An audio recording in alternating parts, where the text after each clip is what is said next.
Assalamualaikum warahmatullahi wabarakatuh. Kiai Haji Abdul Hamid Pasuruan, wali Allah yang sangat masyhur. Kiai Haji Abdul Hamid lahir pada tahun 1333 Hijriah, di Desa Sumbergirang, Lasem, Rembang, Jawa Tengah. Ayahnya bernama Kiai Haji Abdullah bin Umar, seorang tokoh Islam yang rajin dan taat beragama. Sedangkan ibunya bernama Nyai Hajar Raihanah, putri dari Kiai Sidik. Pendidikan, Pesantren Talang Sari, Jember. Pesantren Kasingan, Rembang, Jateng. Pesantren Termas, Pacitan, Jatim. Pengabdian, Pengasuh Pesantren Salafiyah, Pasuruan. Kesabaran Mbah Hamid memang diakui tidak hanya oleh para santri, tapi juga oleh keluarga dan masyarakat serta umat Islam yang pernah mengenalnya. Sangat jarang ia marah, baik kepada santri maupun kepada anak dan istrinya. Kesabaran Kiai Hamid di hari tua, khususnya setelah menikah, sebenarnya kontras dengan sifat kerasnya di masa muda. Kiai Hamid dulu sangat keras, kata Kiai Hasan Abdillah. Kiai Hamid adalah anak ketiga dari 17 bersaudara, 5 diantaranya saudara seibu. Kiai Hamid dibesarkan di tengah keluarga santri.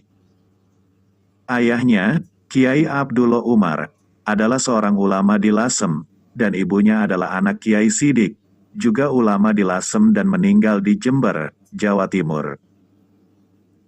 Kiai Sidik adalah ayah dari Kiai Haji Mahfud Sidik, tokoh NU, dan Kiai Haji Ahmad Sidik, mantan Rois Am NU. Keluarga Kiai Haji Hamid memang memiliki keterikatan yang sangat kuat dengan dunia pesantren. Sebagaimana saudara-saudaranya yang lain, Kiai Hamid sejak kecil dipersiapkan untuk menjadi kiai. Mula-mula beliau belajar membaca Al-Quran dari ayahnya. Pada umur 9 tahun, ayahnya mulai mengajarinya ilmu fikih dasar.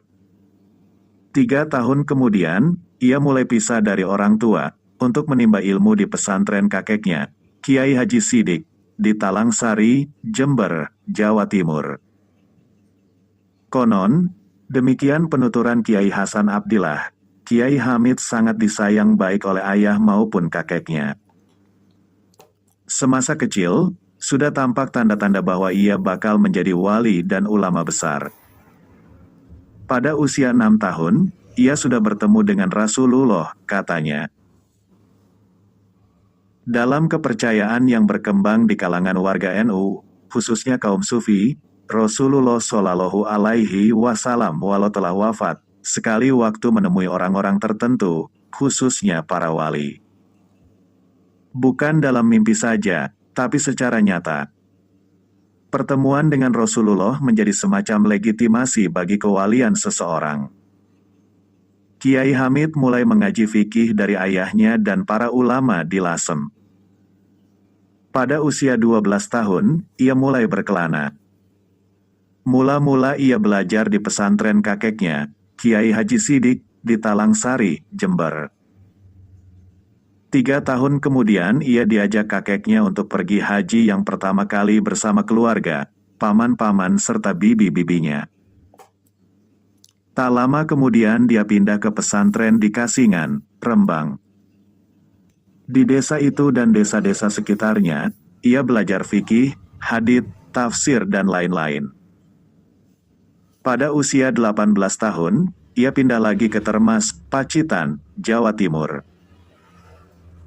Konon, seperti dituturkan anak bungsunya yang kini menggantikannya sebagai pengasuh pesantren Salafiyah, Kiai Haji Idris. Pesantren itu sudah cukup maju untuk ukuran zamannya, dengan administrasi yang cukup rapi.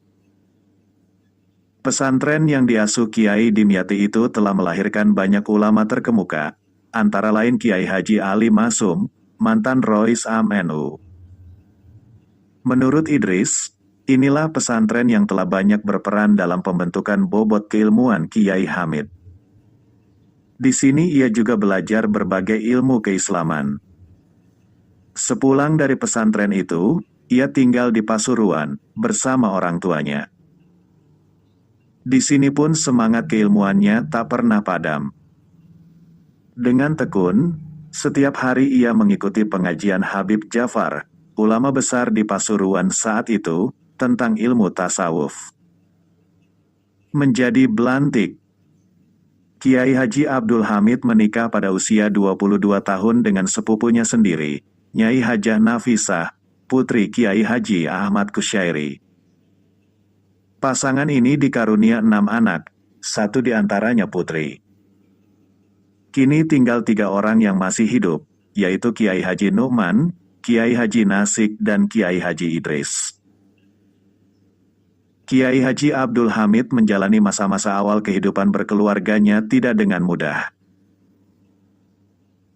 Selama beberapa tahun ia harus hidup bersama mertuanya di rumah yang jauh dari mewah. Untuk menghidupi keluarganya, tiap hari ia mengayuh sepeda sejauh 30 km pulang pergi, sebagai belantik, broker, sepeda. Sebab, kata Kiai Haji Eldris, pasar sepeda waktu itu ada di Desa Porong, Pasuruan, 30 km ke arah barat kota Matia Pasuruan. Kesabarannya bersama juga diuji. Kiai Haji Hasan Abdillah menuturkan, Nafisah yang dinikahkan orang tuanya selama 2 tahun tidak patuh, tidak mau akur. Namun ia menghadapinya dengan tabah. Kematian bayi pertama, Anas, telah mengantar mendung di rumah keluarga muda itu. Terutama bagi sang istri Nafisah yang begitu gundah, sehingga Kiai Hamid merasa perlu mengajak istrinya itu ke Bali, sebagai pelipur lara. Sekali lagi Nafisah dirundung kesusahan yang amat sangat setelah bayinya yang kedua, Zainab, meninggal dunia pula, padahal umurnya baru beberapa bulan. Lagi-lagi Kiai yang bijak itu membawanya bertamasya ke tempat lain. Kiai Haji Hasan Abdillah, adik istri ipar Kiai Hamid, menuturkan, seperti layaknya keluarga, Kiai Hamid pernah tidak disapa oleh istrinya selama 4 tahun. Tapi, tak pernah sekalipun terdengar keluhan darinya. Bahkan sedemikian rupa ia dapat menutupinya sehingga tak ada orang lain yang mengetahuinya. Uwong tuo kapan da digudo karo anak utawa keluarga, ndak endang munggah derajate. Orang tua kalau tidak pernah mendapat cobaan dari anak atau keluarga, ia tidak lekas naik derajatnya, katanya suatu kali mengenai ulah seorang anaknya yang agak merepotkan. Kesabaran beliau juga diterapkan dalam mendidik anak-anaknya. Menurut Kiai Haji Idris, tidak pernah mendapat marah, apalagi pukulan dari ayahnya. Ayahnya lebih banyak memberikan pendidikan lewat keteladanan. Nasihat sangat jarang diberikan. Akan tetapi, untuk hal-hal yang sangat prinsip, sholat misalnya, Kiai Hamid sangat tegas. Merupakan keharusan bagi anak-anaknya untuk bangun pada saat fajar menyingsing, guna menunaikan salat subuh. Meski seringkali orang lain yang disuruh membangunkan mereka, Kiai Hamid juga memberi pengajaran membaca Al-Quran dan fikih pada anak-anaknya di masa kecil. Namun, begitu mereka menginjak remaja, Kiai Hamid lebih suka menyerahkan anak-anaknya ke pesantren lain. Bukan hanya kepada anak-anak tapi juga istrinya, Kiai Hamid memberi pengajaran. Waktunya tidak pasti. Kitab yang diajarkan pun tidak pasti. Bahkan, ia mengajar tidak secara berurutan dari bab 1 ke bab berikutnya. Pendeknya, ia seperti asal comot kitab, lalu dibuka dan diajarkan pada istrinya. Dan lebih banyak, kata Kiai Idris, yang diajarkan adalah kitab-kitab mengenai akhlak, seperti Bidayah Al-Hidayah karya Imam Ghazali. Tampaknya yang lebih ditekankan adalah amalan, dan bukan ilmunya itu sendiri, jelasnya. Amalan dari kitab itu pula yang ditekankan Kiai Hamid di pesantren Salafiyah. Kalau pesantren-pesantren tertentu dikenal dengan spesialisasinya dalam bidang-bidang ilmu tertentu, misalnya alat gramatika bahasa Arab atau fikih, maka Salafiyah menonjol sebagai suatu lembaga untuk mencetak perilaku seorang santri yang baik. Di sini, Kiai Hamid mewajibkan para santrinya sholat berjamaah 5 waktu. Sementara jadwal kegiatan pesantren lebih banyak diisi dengan kegiatan wirid yang hampir memenuhi jam aktif. Semuanya harus diikuti oleh seluruh santri. Kiai Hamid sendiri tidak banyak mengajar, kecuali kepada santri-santri tertentu yang dipilihnya sendiri. Selain itu, khususnya di masa-masa akhir kehidupannya, ia hanya mengajar seminggu sekali untuk umum. Musola pesantren dan pelatarannya setiap Ahad selalu penuh oleh pengunjung untuk mengikuti pengajian selepas sholat subuh ini. Mereka tidak hanya datang dari Pasuruan, tapi juga kota-kota Malang, Jember, bahkan Banyuwangi, termasuk wali kota Malang waktu itu. Yang diajarkan adalah kitab Bidayah Al-Hidayah karya Al-Ghazali. Konon, dalam setiap pengajian, ia hanya membaca beberapa baris dari kitab itu. Selebihnya adalah cerita-cerita tentang ulama-ulama masa lalu sebagai teladan. Tak jarang, air matanya mengucur deras ketika bercerita. Disuguhi kulit roti. Kiai Hamid memang sosok ulama sufi, pengagum Imam Al-Ghazali dengan kitab-kitabnya Ihya Ulumuddin dan Bidayah Al-Hidayah. Tapi, corak kesufian Kiai Hamid bukanlah yang menolak dunia sama sekali. Ia, konon, memang selalu menolak diberi mobil Mercedes, tapi ia mau menumpanginya. Bangunan rumah dan perabotan-perabotannya cukup baik, meski tidak terkesan mewah. Ia suka berpakaian dan bersorban yang serba putih. Cara berpakaian maupun penampilannya selalu terlihat rapi, tidak kedodoran. Pilihan pakaian yang dipakai juga tidak bisa dibilang berkualitas rendah. Berpakaianlah yang rapi dan baik. Biar saja kamu disangka orang kaya. Siapa tahu anggapan itu merupakan doa bagimu, katanya suatu kali kepada seorang santrinya. Kiai Hamid selalu berusaha melawan nafsu. Kiai Haji Hasan Abdillah bercerita, suatu kali Kiai Hamid berniat untuk mengekang nafsunya dengan tidak makan nasi, tirakat. Tetapi, istrinya tidak tahu itu. Kepadanya lalu disuguhkan roti. Untuk menyenangkannya, Hamid memakan roti itu, tapi tidak semuanya, melainkan kulitnya saja.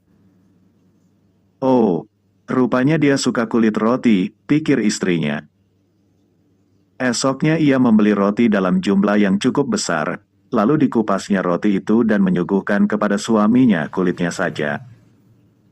Kiai Hamid tertawa. Aku bukan penggemar kulit roti.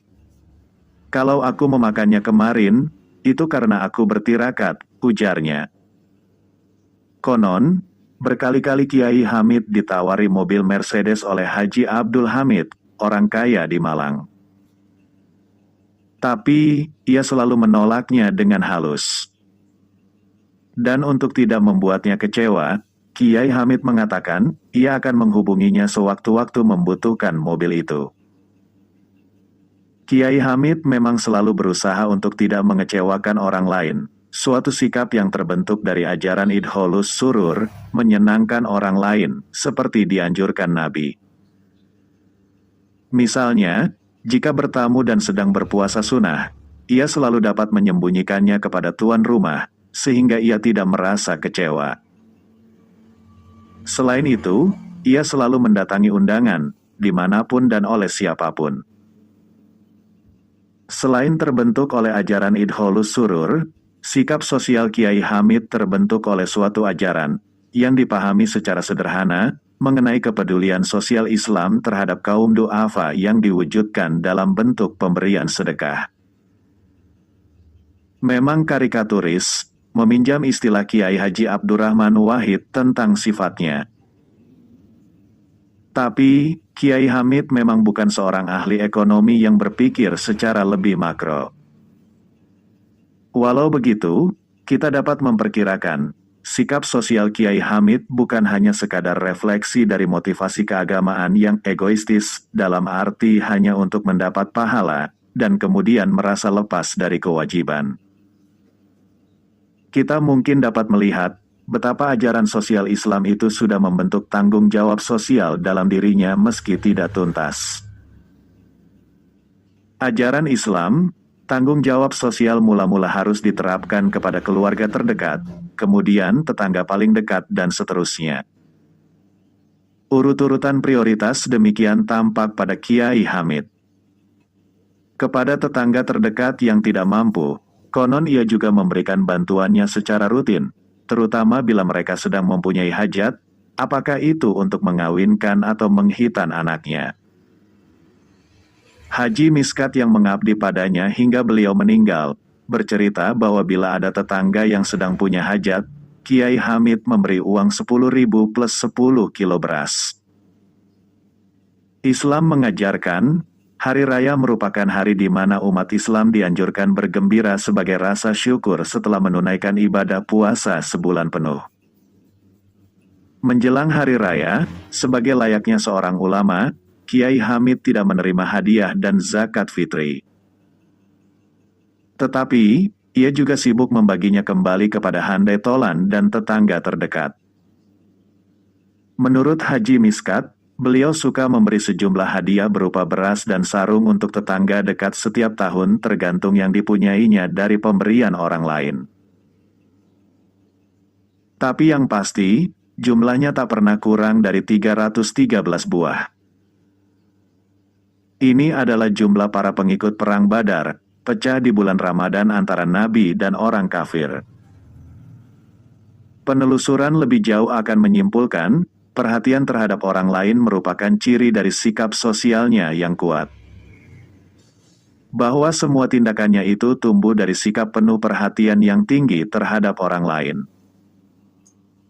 Sehingga, kata Haji Hadi yang merupakan santri dan adik iparnya, semua orang merasa paling disayang oleh Kiai Hamid. Setiap pagi, mulai pukul 3, ia suka berjalan kaki berkeliling ke musola-musola hingga sejauh 1-2 kilometer. Untuk membangunkan orang-orang, biasanya anak-anak muda yang tidur di tempat-tempat ibadah itu. Di samping itu, beberapa rumah tak luput dari perhatiannya sehingga membuat tuan rumah tergopoh-gopoh demi mengetahui bahwa orang yang mengetuk pintu menjelang subuh itu adalah Kiai Hamid yang sangat diseganinya. Sikapnya yang penuh kasih itulah yang membuat semua orang mengenalnya secara dekat, merasa sangat kehilangan ketika beliau wafat. Beliau selalu dengan penuh perhatian mendengarkan keluhan dan masalah orang lain, dan terkadang melalui perlambang-perlambang, memberi pemecahan terhadapnya. Tak cuma itu, ia sering memaksa orang untuk bercerita mengenai yang menjadi masalahnya. Ceritakan kepada saya, apa yang membuatmu gundah, desaknya kepada Sobi Ubaid, meski telah berkali-kali mengatakan tidak ada apa-apa. Dan, akhirnya setelah dibimbing ke kamar di rumahnya, Sobi dengan menangis menceritakan masalah keluarga yang selama ini mengganjal di hatinya. Di saat lain, orang lain terpaksa bercerita bahwa ia masih kekurangan uang menghadapi perkawinan anaknya, setelah didesak oleh Kiai Hamid. Kiai Hamid lalu memberinya uang 200.000 rupiah. Pemberian uang untuk maksud-maksud baik ini memang sudah bukan rahasia lagi. Selain sering dihajikan orang lain, sudah puluhan pula orang yang telah naik haji atas biayanya, baik penuh maupun sebagiannya saja. Lebih dari itu, tak kurang 300 masjid yang telah berdiri atau direnovasi atas prakarsa serta topangan biayanya. Menurut Haji Miskat, kegiatan seperti ini kian menggebu menjelang ia wafat. Ia memprakarsai renovasi terhadap beberapa musola di dekat rumahnya yang selama ini tak pernah terjamah perbaikan. Untuk itu, di samping mengeluarkan uang dari kantongnya sendiri, ia memberi wewenang kepada masing-masing panitia untuk mempergunakan namanya dalam mencari sumbangan. Kepeloporan, kebapaan dan sikap sosialnya yang dicirikan dengan komitmen idholus surur dan kepedulian sosial dalam bentuknya yang sederhana dengan corak religius yang kuat merupakan watak kepemimpinannya. Tapi, lebih dari itu, kepemimpinan yang tidak menonjolkan diri, dan dalam banyak hal, bahkan berusaha menyembunyikan diri, ternyata cukup efektif dalam kasus Kiai Hamid. Kiai Hamid yang suaranya begitu lirih itu tidak pernah berpidato di depan umum, tapi disitulah, khususnya untuk masyarakat Pasuruan dan sebagian besar Jawa Timur yang sudah terlanjur mengaguminya itu, terletak kekuatan Kiai Hamid. Konon, kepemimpinan Kiai Hamid sudah mulai tampak selama menuntut ilmu di pesantren Termas. Ia sudah berganti nama sebanyak 2 kali. Ia lahir dengan nama Mukti, lalu berganti dengan nama Abdul Hamid setelah haji yang pertama. Kemudian, tanpa sengaja, mertuanya, Kiai Haji Ahmad Kusyairi, memanggilnya dengan Hamid saja. Nama saya memang Hamid saja, bah, katanya, seperti tidak ingin mengecewakan mertuanya itu. Di antara karyanya, antara lain, Nadom Sulam Taufik, yaitu menyairkan kitab terkenal di pondok pesantren, Sulam Taufik. Sebuah kitab yang berisi akidah, syariah, akhlak dan tasawuf. Sedangkan tarikah beliau adalah Syaziliyah. Menurut beberapa sumber ada yang mengatakan mengambil tarikah dari Kiai Haji Mustaqiem Hussein. Ada sumber lain menyebutkan dari Syekh Abdur Razak Termas. Kiai Hamid lahir pada tahun 1333 Hijriah, bertepatan dengan 1914 atau 1915 Masehi, di Lasem, Rembang, Jawa Tengah. Tepatnya di Duku Sumur Kepel, Desa Sumbergirang. Sebuah pedukuhan yang terletak di tengah kota Kecamatan Lasem. Begitu lahir, bayi itu diberi nama Abdul Mukti. Itulah nama kecil beliau hingga remaja, sebelum berganti menjadi Abdul Hamid.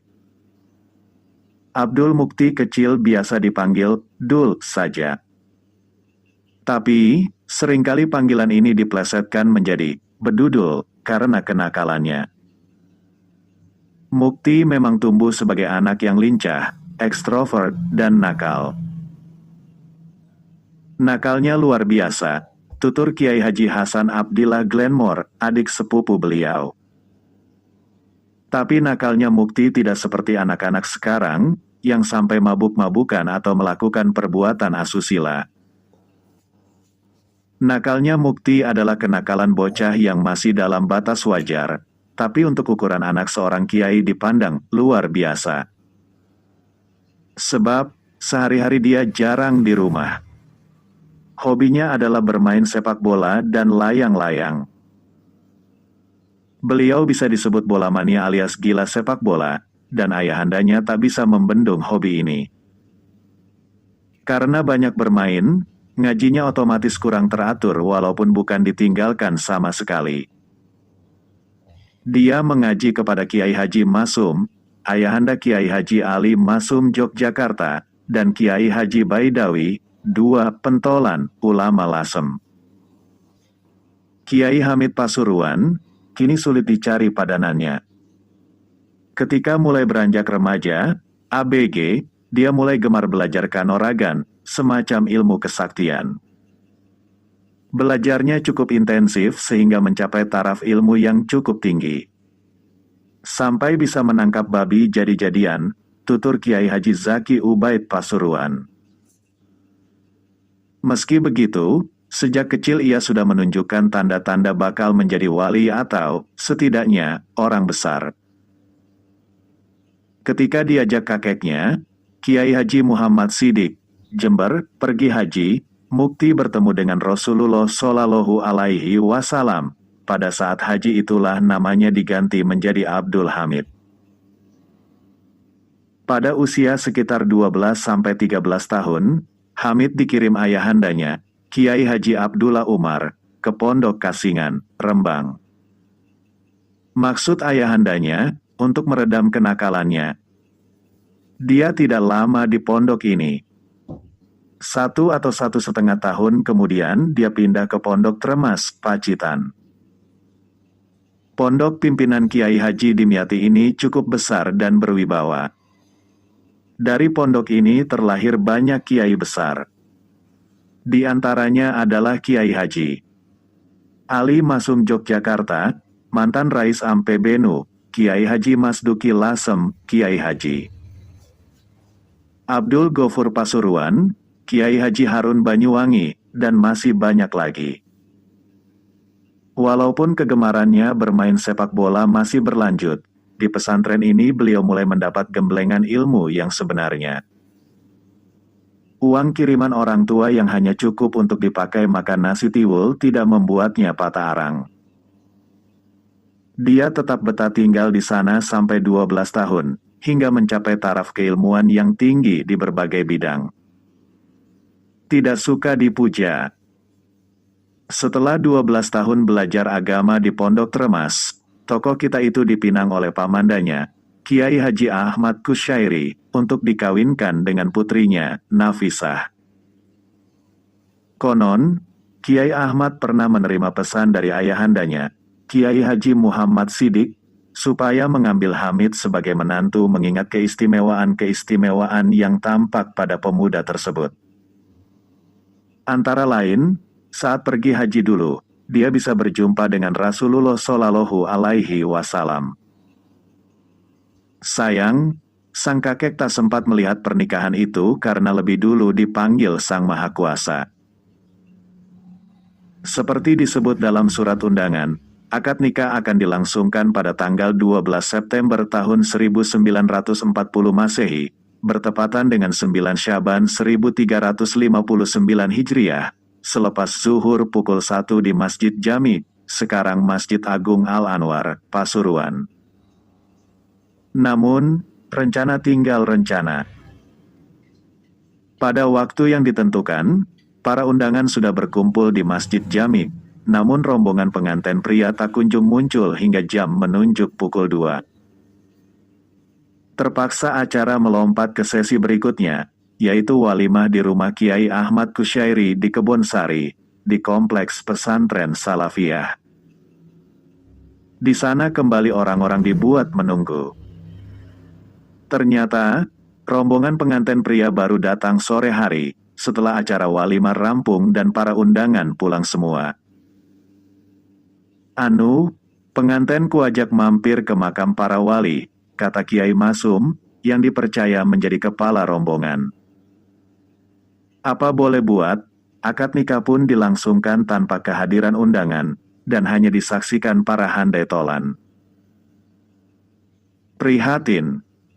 Sejak itu, Haji Abdul Hamid tinggal di rumah mertuanya. 5 atau 6 tahun kemudian, Kiai Ahmad pindah ke Jember, lalu pindah ke Glenmore, Banyuwangi.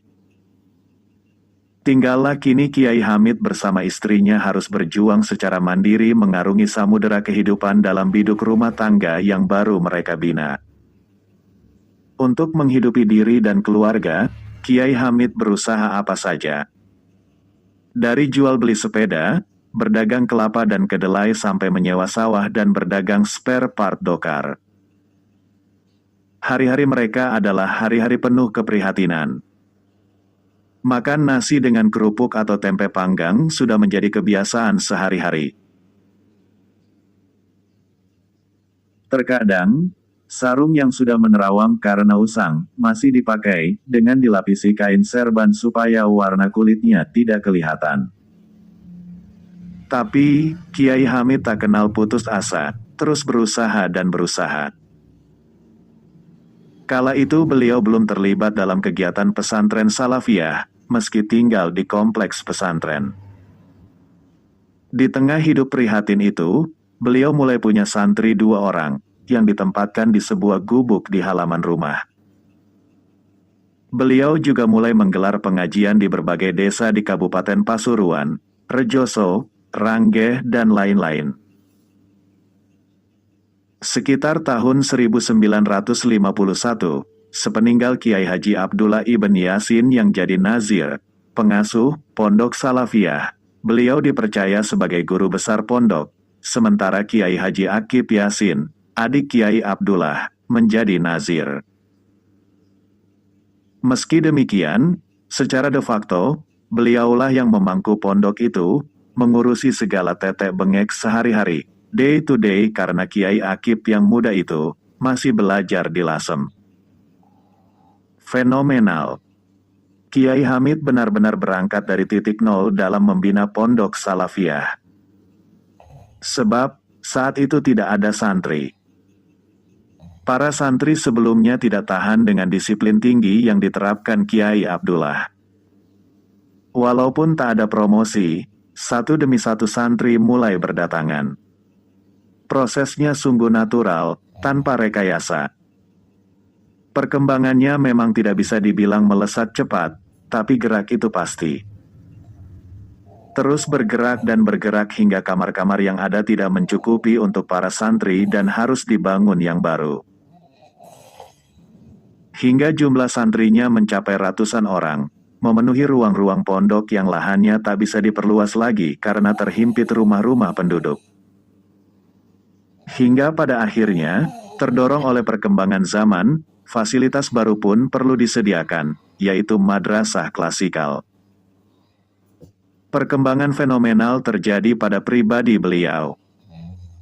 Dari semula hanya dipanggil Haji, lalu diakui sebagai kiai, pengakuan masyarakat semakin membesar dan membesar. Tamunya semakin lama semakin banyak. Terutama setelah wafatnya Habib Jafar As-Segaf, wali terkemuka Pasuruan waktu itu yang jadi guru spiritualnya, sekitar 1954, sinarnya semakin membesar dan membesar. Kiai Hamid sendiri mulai diakui sebagai wali beberapa tahun kemudian, sekitar awal 1960-an. Pengakuan akan kewalian itu kian meluas dan meluas, hingga akhirnya mencapai taraf mutafak alaih, disepakati semua orang, termasuk di kalangan mereka yang selama ini tak mudah mengakui kewalian seseorang. Ketika Kiai Hamid mulai berkiprah di Pasuruan, tak sedikit orang yang merasa tersaingi. Terutama ketika beliau menggelar pengajian di kampung-kampung. Maklumlah, beliau seorang pendatang. Ada kiai setempat yang menuduh beliau mencari pengaruh, dan menggerogoti santri mereka. Padahal, Kiai Hamid mengajar di sana atas permintaan penduduk setempat, tapi lambat laun beliau dapat menghapus kesan itu. Bukan dengan rekayasa atau politik pencitraan yang canggih, melainkan dengan perbuatan nyata. Dengan tetap berjalan lurus, dan terutama dengan sikap tawadu, kehadiran beliau akhirnya dapat diterima sepenuhnya. Bahkan mereka menaruh hormat pada beliau justru karena sikap tawadu itu. Beliau memang rendah hati, tawadu. Kalau menghadiri suatu acara, beliau memilih duduk di tempat orang-orang biasa, yaitu di belakang, bukan di depan. Kiai Hamid selalu ndepis, menyembunyikan diri di pojok, kata Kiai Hasan Abdillah. Beliau bersikap hormat pada siapapun. Dari yang miskin sampai yang kaya, dari yang jelata sampai yang berpangkat, semua dilayaninya, semua dihargainya. Misalnya, bila sedang menghadapi banyak tamu, beliau memberikan perhatian pada mereka semua. Mereka ditanya satu persatu sehingga tak ada yang merasa disepelekan. Yang paling berkesan dari Kiai Hamid adalah akhlaknya, penghargaannya pada orang, pada ilmu, pada orang alim, pada ulama. Juga tindak tanduknya, kata mantan Menteri Agama, Profesor Dr. Mukti Ali, yang pernah menjadi junior sekaligus anak didiknya di pesantren Tremas. Beliau sangat menghormati ulama dan habaib. Di depan mereka, sikap beliau layaknya sikap seorang santri kepada kiainya. Bila mereka bertandang ke rumahnya, beliau sibuk melayani. Suatu ketika Sayyid Muhammad Ibn Alwi Al-Maliki, seorang ulama kondang Mekah bertamu, beliau sendiri yang mengambilkan suguhan, lalu mengajaknya bercakap sambil memijatinya. Sikap tawadu itulah, antara lain, rahasia keberhasilan beliau. Karena sikap ini beliau bisa diterima oleh berbagai kalangan, dari orang biasa sampai tokoh. Para kiai tidak merasa tersaingi, bahkan menaruh hormat ketika melihat sikap tawadu beliau yang tulus, yang tidak dibuat-buat. Derajat beliau pun meningkat, baik di mata Allah maupun di mata manusia. Ini sesuai dengan sabda Rasulullah Shallallahu Alaihi Wasallam, barang siapa bersikap tawadu, Allah akan mengangkatnya. Beliau sangat penyabar, sementara pembawaan beliau halus sekali. Sebenarnya, di balik kehalusan itu tersimpan sikap keras dan temperamental.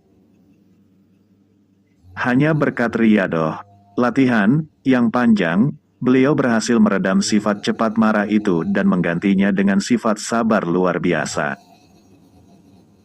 Riyadoh telah memberi beliau kekuatan nan hebat untuk mengendalikan amarah. Beliau, misalnya, dapat menahan amarah ketika disorongkan oleh seorang santri hingga hampir terjatuh.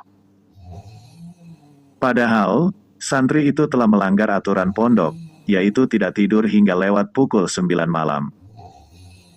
Waktu itu hari sudah larut malam. Beliau disorongkan karena dikira seorang santri. Sudah malam, ayo tidur. Jangan sampai ketinggalan salat subuh berjamaah, kata beliau dengan suara halus sekali. Beliau juga tidak marah mendapati buah-buahan di kebun beliau habis dicuri para santri dan ayam-ayam ternak beliau ludes dipotong mereka. Pokoknya, barang-barang di sini kalau ada yang mengambil atau makan, berarti bukan rezeki kita, kata beliau. Pada saat-saat awal beliau memimpin pondok Salafiyah, seorang tetangga sering melempari rumah beliau. Ketika tetangga itu punya hajat, beliau menyuruh seorang santri membawa beras dan daging ke rumah orang tersebut. Tentu saja orang itu kaget, dan sejak itu kapok, tidak mau mengulangi perbuatan usilnya tadi. Beliau juga tidak marah ketika seorang yang hasut mencuri daun pintu yang sudah dipasang pada bangunan baru di pondok. Melalui riyadoh dan mujahadah, memerangi hawa nafsu yang panjang, beliau telah berhasil membersihkan hati beliau dari berbagai penyakit.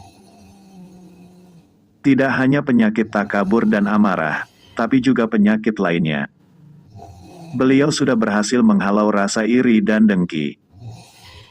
Beliau sering mengarahkan orang untuk bertanya kepada kiai lain mengenai masalah tertentu.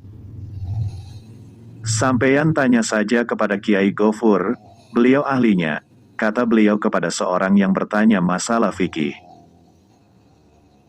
Beliau pernah marah kepada rombongan tamu yang telah jauh-jauh datang ke tempat beliau, dan mengabaikan kiai di kampung mereka.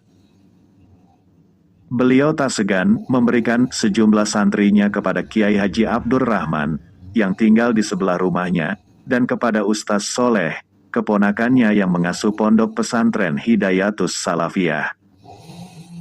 Menghilangkan rasa takabur memang sangat sulit, terutama bagi orang yang memiliki kelebihan ilmu dan pengaruh. Ada yang tak kalah sulitnya untuk dihapus, yaitu kebiasaan menggunjing orang lain. Bahkan para kiai yang memiliki derajat tinggi pun ada yang tak lepas dari penyakit ini. Apakah menggunjing kiai saingannya atau orang lain?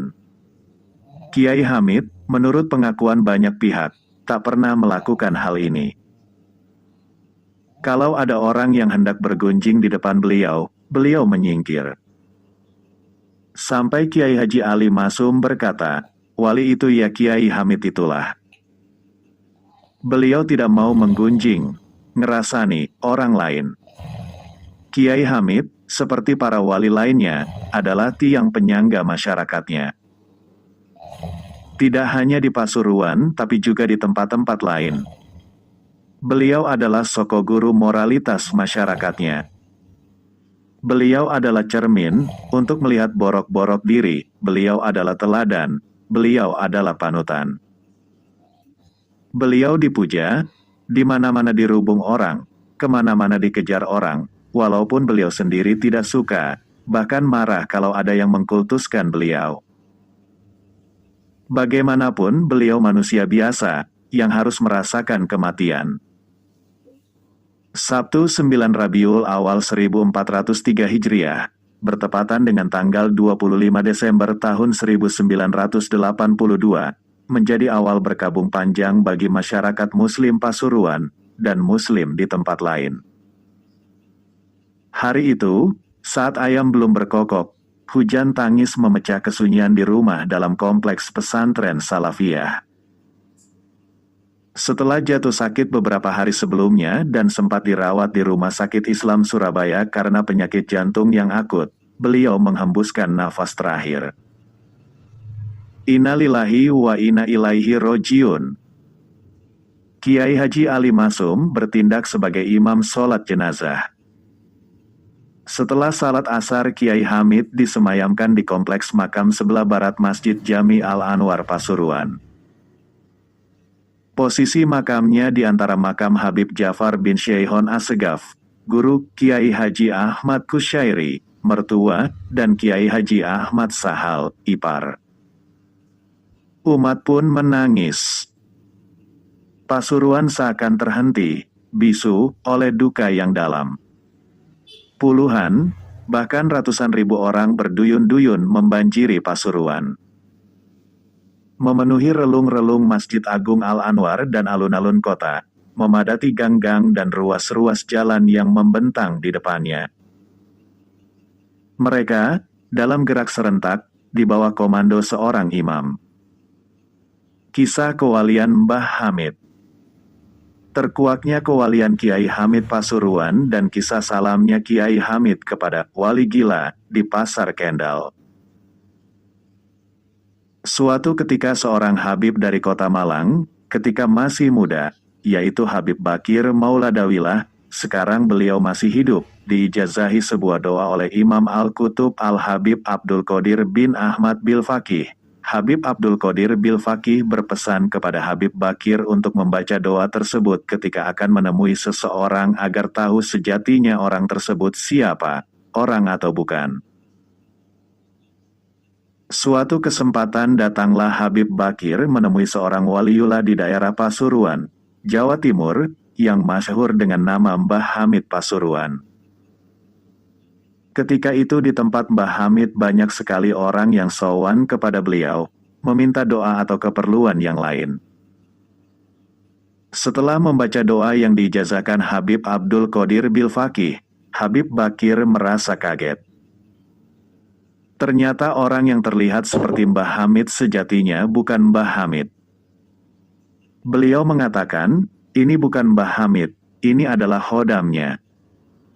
Mbah Hamid tidak ada di sini. Kemudian Habib Bakir mencari di manakah sebetulnya Mbah Hamid. Setelah bertemu dengan Mbah Hamid yang asli, Habib Bakir bertanya kepada beliau, Kiai, jangan begitu. Mbah Hamid menjawab, ada apa Bib? Habib Bakir kembali berkata, kasihan orang-orang yang meminta doa, itu doa bukan dari panjenengan, yang mendoakan itu khodam. Panjenengan di mana waktu itu? Mbah Hamid tidak menjawab, hanya diam. Namun Mbah Hamid pernah menceritakan masalah ini kepada seorang Habib Sepuh. Habib Sepuh tersebut juga pernah bertanya kepada beliau. Saat itu Habib Sepuh tersebut bertanya, Kiai Hamid, waktu banyak orang-orang meminta doa kepada jenengan, yang memberikan doa bukan jenengan di mana?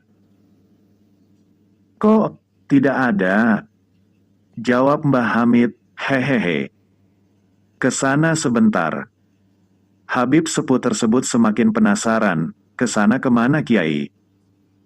Jawab Mbah Hamid, kalau jenengan pengen tahu, datanglah ke sini lagi.